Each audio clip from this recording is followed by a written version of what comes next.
Assalamualaikum warahmatullahi wabarakatuh. Di video ini kita akan membahas mengenai sistem persamaan linear. Jadi sistem persamaan linear ini tentunya sudah kita kenal ya dari sejak dulu SMA, bahkan sudah diperkenalkan sedikit ya motivasinya awalnya itu kan ketika dari SMP juga. Jadi kalau kita ingat misalkan ya kita mau melihat di satu toko. Misalkan ada beberapa barang ya. Jadi contohnya misalkan ketika membeli barang A ya kan ditambah misalkan ada paketan dua barang B. Nah, harganya sekian kan. Jadi misal berapa lah. Dan yang kedua adalah misalkan ternyata ada orang lain yang membeli barang A ini ada tiga, terus B-nya hanya satu, nanti sekian. Nah, dari sini bisa tidak kita mencari harga masing-masing barangnya itu berapa. Jadi salah satu permasalahan di kehidupan sehari-hari yang berkaitan dengan sistem persamaan linear adalah ini tadi ya. Itu hanya salah satu contohnya saja. Nah, oke. Kita masuk lebih lanjut. Jadi waktu ketika kita SMP ya khususnya ya, atau mungkin SMA juga diikutkan juga. Jadi ketika misalkan ya contoh sederhana kita punya 2x plus misal 5y sama dengan 6 misalkan ya. Dan misalkan kita punya x plus 2y sama dengan 3. Nah, kalau dulu itu kan seringkali ya kita eliminasi ya. Jadi dieliminasi, jadi yang bagian atas itu dikali berapa, bawah kali berapa kan. Jadi misalkan kali 1, ini kali 2, ini salah satu caranya saja. 2x plus 5y sama dengan 6, terus kita punya 2x plus 4y sama dengan 6, tuh kan. Setelah dikurangkan, oh ternyata y-nya 0. Kalau y-nya terus dimasukkan lagi, berarti kita punya berapa? Ya, ketika y-nya 0, kita punya x ditambah 2 kali 0 sama dengan 3, berarti x-nya sama dengan 3. Nah, yang jadi masalah adalah kalau ini variabelnya masih 2, banyak persamaannya juga masih 2, nah itu relatif mudah untuk diselesaikan. Tapi bayangkan, misalkan kita punya ya variabelnya ada x, y, z, terus misal a, b itu ada 5 itu kan. Terus ke bawah ini ada 5 juga. Nah, di sisi kanan apalah entahlah, ya kan? Dan ya tentunya kalau kita menggunakan metode yang seperti ini akan jadi tidak efektif. Jadi di video kali ini kita juga akan membahas kira-kira ya metode lainnya yang bisa digunakan itu apa saja. Oke, jadi kita mulai dengan pengertian dari SPL terlebih dahulu. Jadi suatu persamaan dengan n variabel di sini kita punya x1, x2 sampai xn. Itu kita katakan linear sama ya seperti garis itu kan. Jadi kita tidak punya bentuk kuadrat di situ, tidak punya perkalian satu variabel dengan variabel yang lain kan. Jadi bentuk umumnya adalah seperti ini. Jadi kalau kita gambarkan di dimensi n itu nanti jadi persamaan garis. Dan koefisiennya di sini ya. Jadi ini merupakan konstanta real karena kita ya berbicara masih di real. Nah, yang dimaksud dengan sistem persamaan linear, jadi kita punya persamaan linear itu tadi satu sama lain saling berpengaruh ya. Jadi ada hubungannya. Jadi kita punya x1-nya ini kalau misalkan ya suatu bilangan real, nanti di semua persamaan ini juga harus ya memenuhi kan S2-nya, S3-nya dan seterusnya. Jadi kita punya suatu koleksi beberapa di sini dari persamaan linear kan yang ya mereka share solusi yang sama dan itu yang kita sebut dengan sistem persamaan linear. Jadi misalkan ternyata nih ya S1-nya misalkan 2 kan, S2-nya 3 dan seterusnya kan.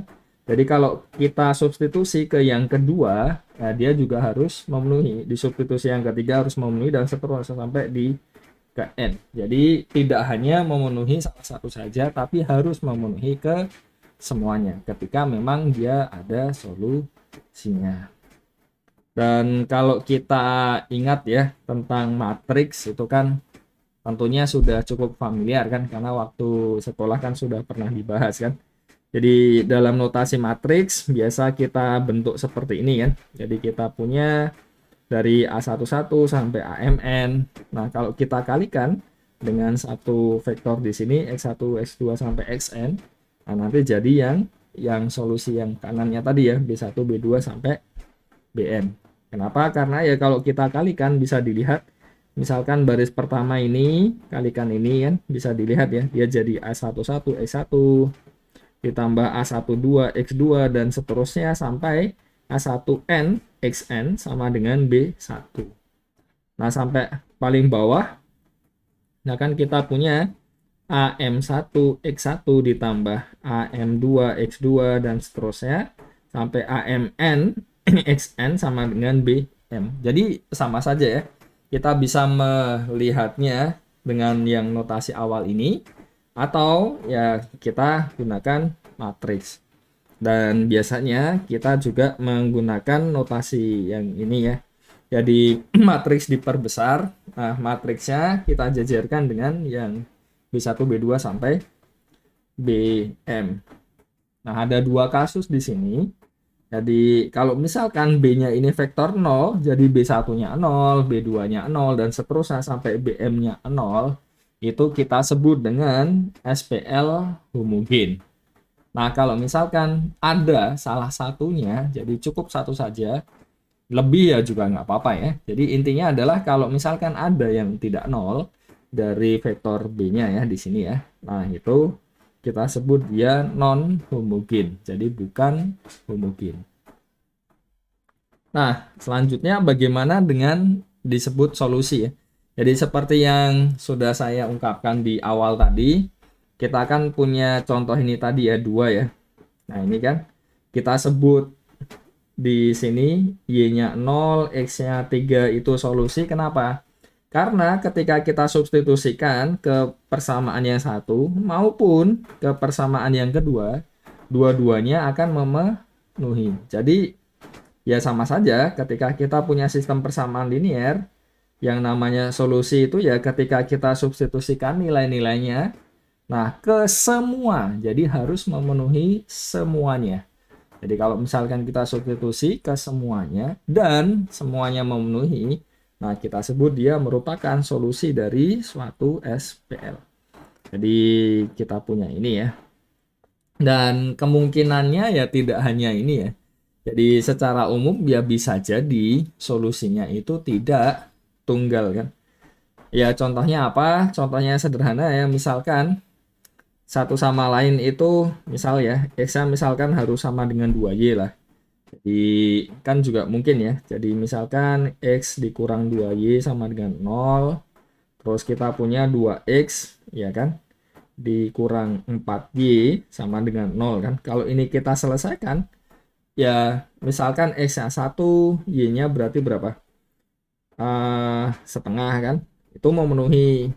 Dan ya banyak ya, jadi ada banyak kan, jadi sangat memungkinkan suatu SPL itu ya punya tak hingga banyak solusi. Jadi itu, dan tentunya juga mungkin juga dia tidak punya solusi. Jadi ada 3 kemungkinan, solusinya tunggal seperti yang contoh pertama tadi, atau solusinya ada banyaknya tak hingga ya seperti ini ya. Ini salah satu contoh sederhana saja dulu.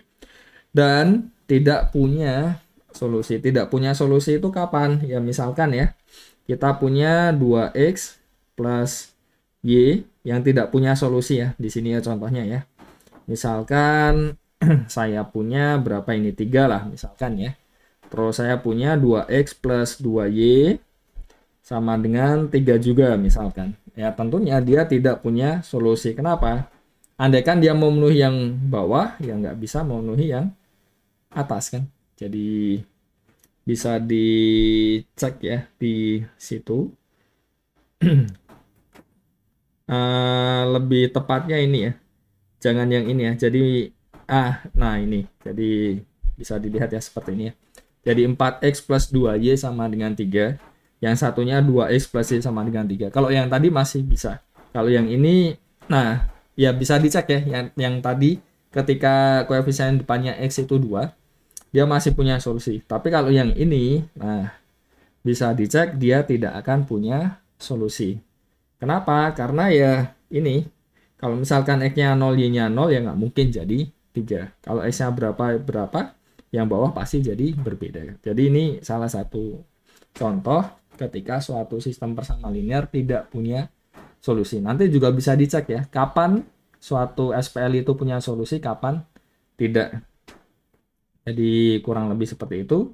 Dan nah, kalau kita punya suatu SPL itu ada solusinya, kita sebut dia konsisten. Jadi mau tunggal mau tak hingga ya konsisten karena dia punya solusi. Dan kalau tidak punya solusi kita sebut tidak konsisten. Dan kalau homogen, jadi sisi kanannya ini 0 ya kan, sisi kanannya ini 0, ya dia pasti konsisten. Kenapa? Ya apapun ya bentuknya ya, kita punya A1 X1 ditambah seterusnya sampai A1N XN ya kan, B1 B1-nya 0 ya berarti ya. Terus ini AM1 X1 plus seterusnya AMN XN sama dengan 0. Bayangkan kalau semuanya di sini 0, ya X1-nya diambil 0 ya kan, X2-nya ambil 0 sampai XN-nya diambil 0, ya semuanya pasti ya dipenuhi kan, jadi pasti konsisten. Dan solusi 0 ini kita sebut dengan solusi trivial. Oke, nah jadi kalau kita kembali lagi ke hal yang tadi ya, jadi kalau kita lihat mind map-nya itu kan kita punya bagannya dari SPL ada dua kemungkinan, homogen dan non homogen ya kan. Dan yang homogen ini pasti konsisten. Tapi yang non homogen itu bisa konsisten, bisa tidak konsisten.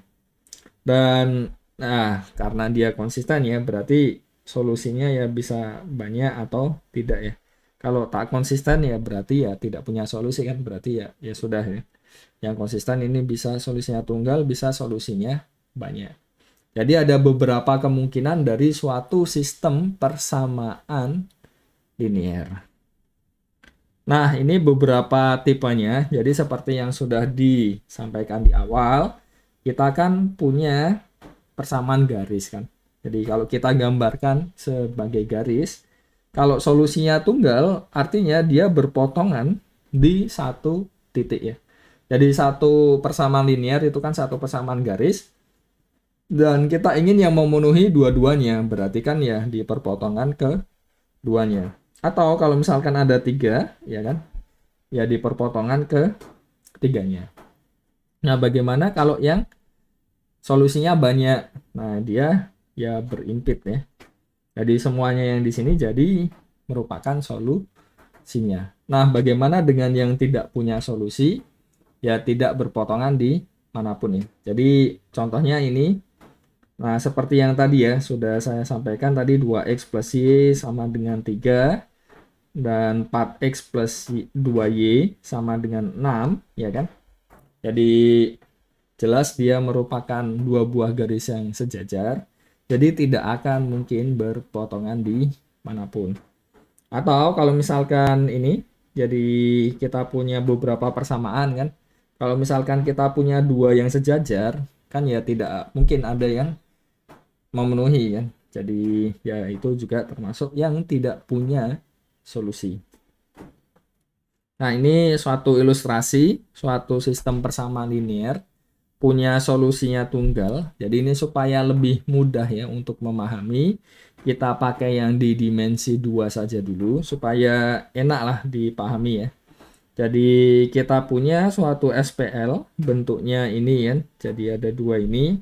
Dan kalau kita gambarkan, nanti dia akan berpotongan di titik 6,2. Dan bisa kita cek, kalau kita substitusi ke sini 6,2, kita punya 6 ditambah 2 kali 2, ini kan 6 tambah 4 sama dengan 10.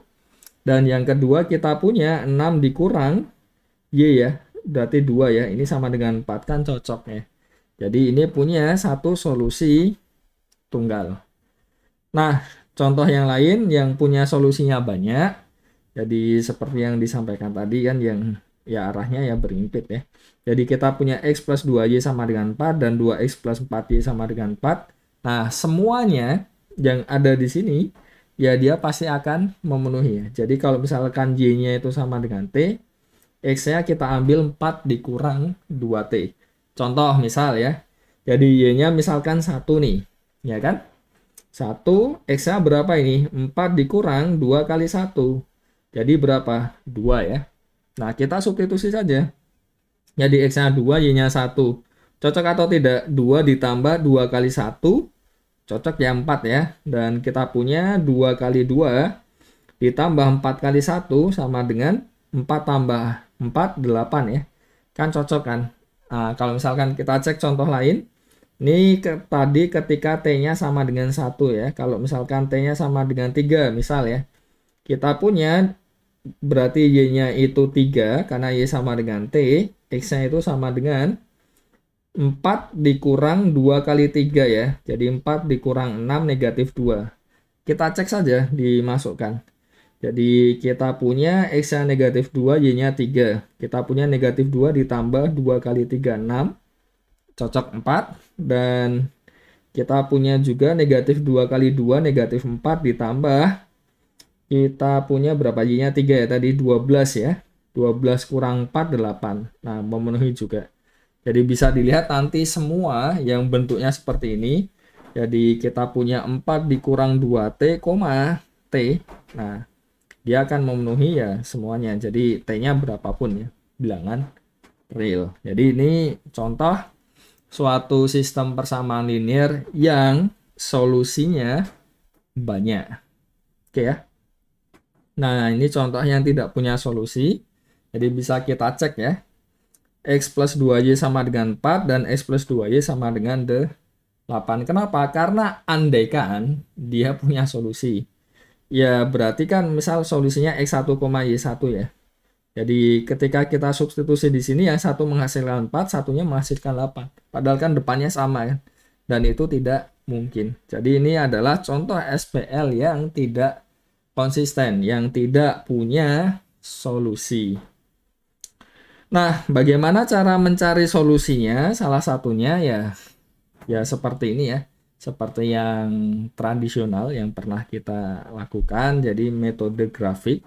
Dan ya efektifnya tentunya hanya yang SPL-nya yang punya 2 persamaan dan 2 variabel. Kenapa? Karena ya bayangkan saja kalau misalkan kita punya 3 persamaan, itu menggambarkannya juga nggak terlalu nyaman, meskipun ya masih bisa ya. Dan kalau variabelnya lebih banyak itu kan artinya dimensinya nanti nambah kan, jadi tentunya akan kesulitan. Jadi ya sebenarnya kalau persamaannya lebih masih bisa, cuma yaitu variabelnya masih terbatas. Jadi contohnya kita punya ini, cara menggambarnya bagaimana, sederhana saja ya. Paling mudah itu kalau persamaan garis ya disubstitusi saja 2 nilai di situ. Jadi kita punya 2 buah titik terus tinggal dihubungkan. Jadi persamaan garis menggambarnya sesederhana itu. Misalkan kita punya X-nya 0, ya kita cek saja. Berarti kan Y-nya 5 kan. Terus kalau misalkan X-nya punya 1 misal, terus 2 kali 1 berarti Y-nya berapa? 3 ya. Nah, jadi 0,5 dan 1,3 ini dihubungkan saja. Jadi kita punya nanti di mana ini? Jadi ini ya. Nanti dihubungkan jadi ini ya. Jadi cara menggambar suatu persamaan linear seperti itu. Dan tidak harus ya, X0, X1 nggak harus. Jadi tergantung paling enaknya berapalah yang mudah untuk dihitung. Yang ini juga sama, nanti kalau misalkan kita ambil 2 titik dihubungkan nanti garisnya seperti ini dan perpotongannya, nah dia merupakan solusi dari sistem persamaan linear tadi. Jadi itu cara mencari solusi yang pertama yang menggunakan metode grafik. Nah, yang lain kita juga bisa menggunakan substitusi, tentunya ini sudah sangat familiar dengan kita.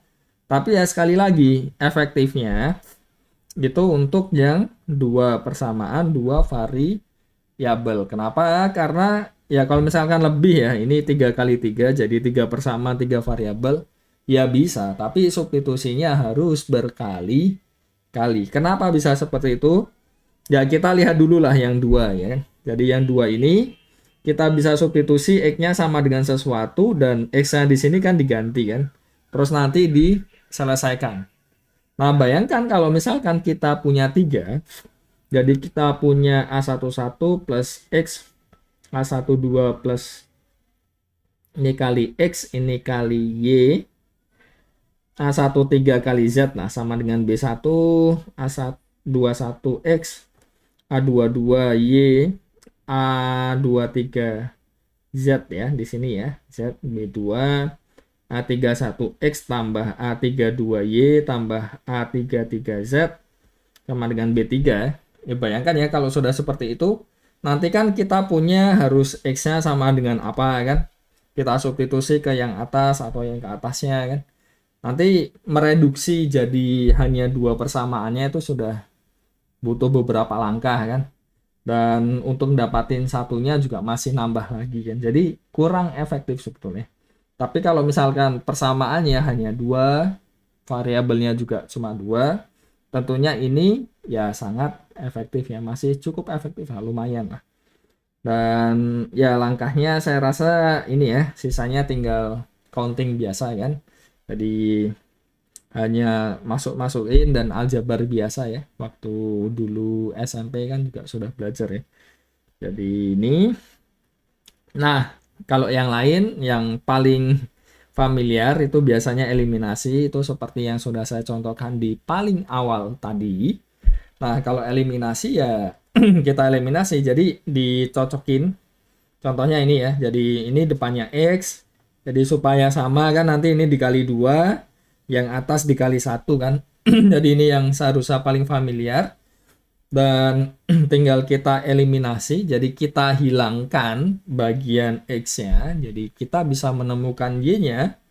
Dan biasanya lebih enak daripada ngeliminasi supaya dapat Y-nya, ya nilai Y-nya ini, nah ini kan Y-nya sudah dapat ya, dan X-nya tadi kan hilang kan. Daripada eliminasi sekali lagi, biasanya lebih mudah disubstitusi setelah itu kan. Jadi yang kita gunakan seperti itu. Cuma ya itu tadi ya, jadi efektifnya di 2 kali 2 kan. Jadi kita punya 2 persamaan, 2 variabel. Dan 3 kali 3 jelas sangat masih memungkinkan. Jadi bayangkan kita punya 3, ya kan 3. Terus koefisien X lah misalkan disamakan dulu, terus kita kurangkan. Nanti kan kita punya ya sisa 2 ya. Tapi juga nggak yang seefektif yang 2 kali 2 kan tentunya kan. Dan sebenarnya nantinya juga ide dari eliminasi ini nanti akan banyak digunakan ya. Jadi kita punya ini, dan selanjutnya metode lain apa? Kita bisa menggunakan yang namanya metode Cramer ya. Jadi pakai metode Cramer. Nah, caranya bagaimana ya metode Cramer ini? Jadi ini ditemukan oleh seorang matematikawan Swiss. Jadi Gabriel Cramer, sudah cukup lama ya. Dan asumsinya ya misalkan inilah ada solusinya. Terus kita bisa mencari XI-nya ini dengan cara kita cari, ya masih ingat ya determinan ya. Jadi determinan dari AI dibagi dari determinan A ya. Nah, determinan AI itu apa? Jadi AI itu adalah matriks A yang kolom ke I-nya itu diganti dengan vektor B ya. Jadi contohnya misalkan ini ya, kita punya A1 ya kan. Kalau A-nya jelas ya di sini ya untuk contohnya ya. Jadi contohnya kan kita punya 5x1 tambah 3x2 sama dengan 30, 6x1 dikurang 2x2 8. Ini jelas kita peroleh matriks A-nya ini ya. Terus ini matriks X-nya, terus ini B-nya ya. Nah, ini A1 itu ya kolom pertama 56 ini kita ganti dengan 38. Jadi 30 dan 8 maksudnya, bukan 38. Nah, ini kita cari determinannya, terus ini juga kita cari determinannya. Dan ya bisa kita cari solusinya dengan bagaimana ya ini tadi ya. Jadi XI-nya itu sama dengan determinan dari A1 dibagi dengan determinan dari A. Cuma yang jadi masalah juga, ini akan efektif untuk yang 2 kali 2. Kenapa? Ya, untuk mendapatkan determinan yang lebih besar itu kan juga countingnya butuh lebih banyak ya. Jadi itu ya hampir sama seperti yang sebelumnya lah. Jadi cukup menemukan ya agak banyak kesulitan juga ketika ukurannya dia makin besar, terutama A-nya ya, karena nyari determinan kan tidak sederhana ya. Nah, untuk mencari yang lain bagaimana? Kita juga bisa menggunakan matriks inverse. Kenapa? Bayangkan kita punya AX sama dengan B, kan kalau kita kalikan dari kiri, ya dengan A inverse dikalikan AX ini kan sama dengan A inverse dikalikan B. Padahal kalau kita punya matriks, dia kan perkaliannya asosiatif. Jadi kita punya A inverse A, X sama dengan A inverse B. Yang artinya apa? Ini kan identitas ya. Jadi kita punya X-nya itu A inverse B. Jadi kita punya ini. Nah, caranya bagaimana ya? Ini contohnya ya, 2 kali 2. Jadi kita cari inverse-nya. Ini masih ingat ya bagaimana cara mencari inverse-nya kan? Ya seharusnya masih ini ya, masih relatif mudah ya. Jadi kita kalikan ini 2 kali 2 dikurang negatif 3 dikali 1 itu kan kita punya determinannya itu kan. Jadi 4 ditambah 3 sama dengan 7. Nah, kita punya seperdeterminan, terus ya sama seperti inilah yang sudah pernah kita ketahui kan. Cuma ini sepertujuhnya sudah dimasukkan ya. Jadi kita punya ini dan dikalikan, jadi kita peroleh solusinya. Cuma ya memang kesulitannya itu tadi, ketika ukurannya makin besar ya repot juga untuk mencari inverse, meskipun ya tentu masih sangat mungkin. Dan ya sebagai latihan ya, kita coba ini masih ini silahkan mau pakai cara yang mana kan, jadi bisa dicoba. Contoh lain bisa dicoba. Jadi ini sudah ada cukup banyak latihan soal, jadi bisa dicoba. Dan ukurannya masih relatif ini ya, masih kecil dulu ya. Jadi karena ini masih yang pengantar. Jadi itu saja tentang sistem persamaan linear. Semoga minimal lah bisa mengingatkan tentang apa yang sudah pernah dipelajari terlebih dahulu. Dan nanti akan ada ya di perkuliahan yang selanjutnya ya. Jadi bagaimana sih sebenarnya cara untuk secara umum menyelesaikan suatu sistem persamaan linear. Jadi itu saja, terima kasih sudah menyimak dan jangan lupa untuk ya berkomentar ya di bawah ya untuk mengecek apakah sudah memang betul-betul mencoba memahami atau tidak. Sampai jumpa. Wassalamualaikum warahmatullahi wabarakatuh.